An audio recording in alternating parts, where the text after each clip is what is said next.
how to put 3 lines on one graph.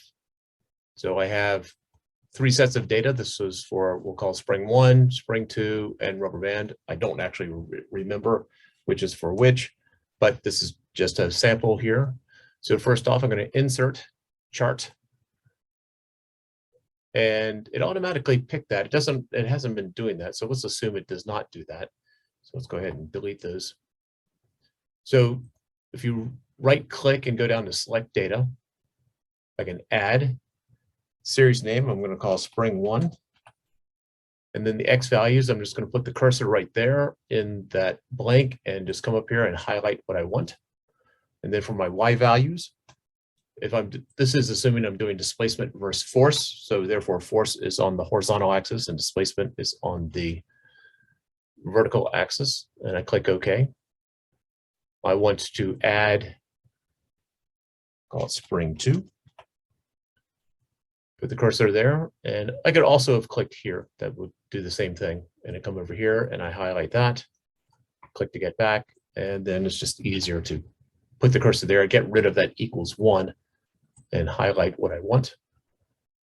Okay, and then add a third one, series name called rubber band. My X range is right there. And my Y, let's get rid of that. And click OK. So I now have 3 sets here. I need to add some elements, or let's actually do the quick layout. So my chart title, just, if I spell correctly, displacement versus force.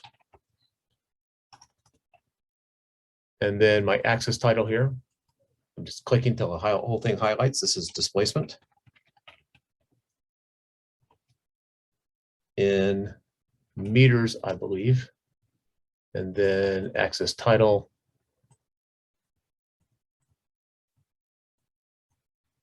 force in newtons. And I have my, if this is a color graph, I can get away with this. If it's not a color graph, I have to do something else. And I am going to expand this. So I need to add my trend line. So I'm going to right click and do add trend line.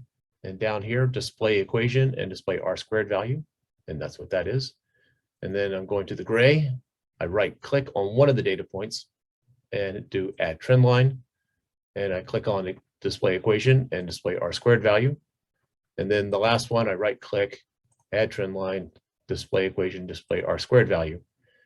Now, it's sort of cluttered right here. So I'm going to just click on this equation and R² value, and I move it over here so it's a lot clearer. If I am going to be printing in black and white, then I need to change my icons here. So I'm going to just right click on, not the trend line, I want to right click on the data point and format data series. And I wait for something to pop up.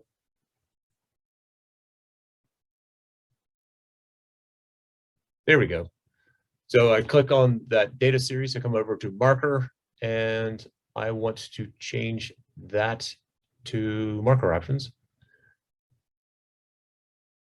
Built in, and change it to a different shape.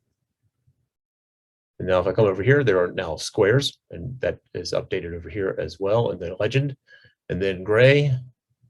Let's go to format data series. I come over to the right, marker options.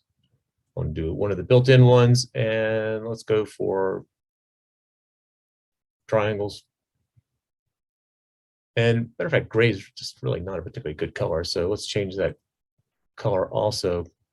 The concern is that if you print gray on a black and white printer, how well is it going to show up? I don't know. It might show up fine, it might not. So what I've done is I basically put a red border around the gray spot, and there's the graph. So I've got my legend, I got my 3 plots on it, and that should be it. And hopefully I will be able to get this to you this morning.